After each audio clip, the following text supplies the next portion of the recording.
বজবজের ঘটনা থেকে নজর দেব। বজবজের সিন্ডিকেট সংঘর্ষে অবশেষে তৃণমূলের 2 পঞ্চায়েত সদস্যকে গ্রেফতার করা হলো। দেখেছিলেন কিভাবে প্রকাশ্যে বজবজে গুলি চলল, বোমা পড়ল।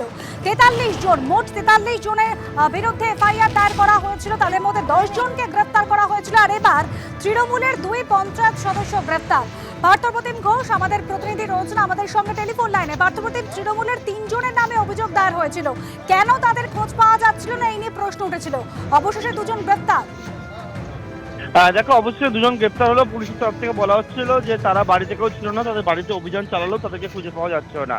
আজকে ভোর রাতে 2 জনকে গ্রেপ্তার করা হয়েছে। তার মধ্যে যেমন উত্তর রায়পুর গ্রাম পঞ্চায়েতের 2 সদস্য তৃণমূল সদস্য, একজন হচ্ছে সুদীপ দাস ওরফে মল্লিক, অপরজন হচ্ছে শেখ আসলাম ওরফে ছোটু।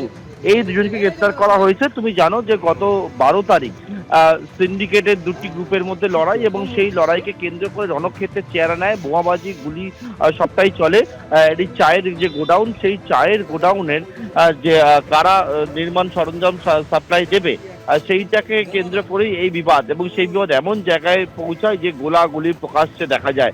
এবং এই ঘটনার পর আগে 10 জনকে গ্রেপ্তার করা হয়েছিল, এবং এই 2 জন পঞ্চায়েত সদস্যকে নিয়ে মোট 12 জনকে গ্রেপ্তার করা হলো। পুলিশ জানাচ্ছে অপর আরও একজন অধরা রয়েছে, তার খোঁজও তল্লাশি চালানো হচ্ছে। কিন্তু এফআইআর এ মোট 43 জনের নাম থাকলেও পুলিশের করা স্বতঃপ্রণীত মামলা এখনো পর্যন্ত এই 2 পঞ্চায়েত সদস্য গ্রেপ্তার নিয়ে গ্রেপ্তারির সংখ্যা দাঁড়ালো 12।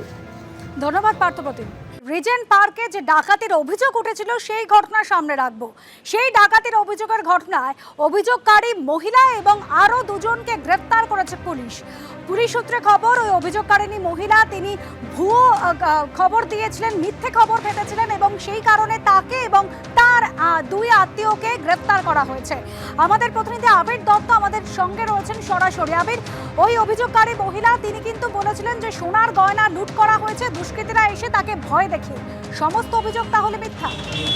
দেখো, এমনটাই মনে করছে পুলিশ। তার কারণ হচ্ছে যে অভিযোগ ওই মহিলা করেছিলেন, সেই অভিযোগের ভিত্তিতে তদন্তে নেবে বেশ কিছু বিষয় প্রথমে পুলিশ দেখে। প্রথম, যে সিসিটিভি ক্যামেরার ফুটেজে কাউকেই যে সময়ের কথা তিনি বলছেন সেই সময় বাড়িতে প্রবেশ করতে দেখা যাচ্ছে না। ছাদ থেকে যদি কেউ ঢোকার চেষ্টা করে সেই সম্ভাবনাও খতিয়ে দেখা হয়েছে, সেটা থেকেও কিন্তু কোনো রকম সদর্থক উত্তর পাওয়া যায়নি। দ্বিতীয়ত, ওই মহিলাকে সামনে বসিয়ে যখন স্কেচ করা হয় 3বার তার যে তিনি যে ডেসক্রিপশন দিয়েছেন বা তিনি যে বর্ণনা দিয়েছেন, সেই বর্ণনায় দেখা যাচ্ছে যে 3বার অন্যরকম ছবি আসছে।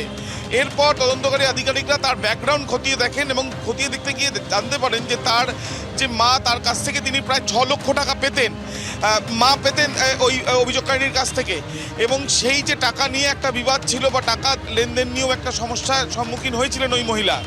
এবং এই যে রাজা নাগ বলে যে ব্যক্তি যাকে গ্রেপ্তার করা হয়েছে, তদন্তে তারা এটাও জানতে পারেন ওই মহিলা যখন স্বীকার করেন যে এই ঘটনা তিনি ঘটিয়েছেন, বিগত কয়েক মাস ধরে তিনি এই সোনার গয়না সেগুলো অন্য জায়গায় বিক্রি করে তিনি টাকা জোগাড় করছিলেন।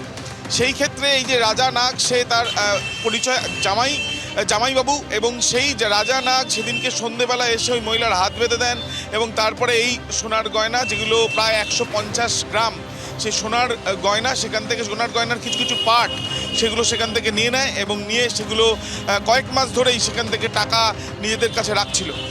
এই যে পুরো ঘটনা, সেই ঘটনায় চাঞ্চল্যকর অভিযোগ মহিলার তরফ থেকে করা হয়েছিল যে তার স্বামী এবং তার ছেলে নেই।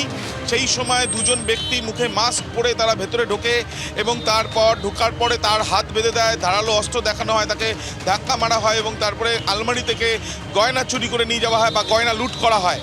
এই যে ঘটনা, সেই ঘটনার তদন্তে নেমেই সিসিটিভি ক্যামেরার ফুটেজ, সেখান থেকে অসঙ্গতি, তার বক্তব্যে অসঙ্গতি, স্কেচ থেকে যে বিবরণ পাওয়া গিয়েছে সেই বিবরণের অসঙ্গতি থেকেই কিন্তু সন্দেহ আরও বাড়ে পুলিশের, এবং তারপর টানা জিজ্ঞাসাবাদের পর গ্রেপ্তার করা হয়েছে ওই মহিলাকে। মহিলার বয়ানের ভিত্তিতে রাজা নাগ নামে তার আত্মীয়, তাকেও গ্রেপ্তার করা হয়েছে। 2 জনকেই আজকে আলিপুর আদালতে পেশ করা হবে।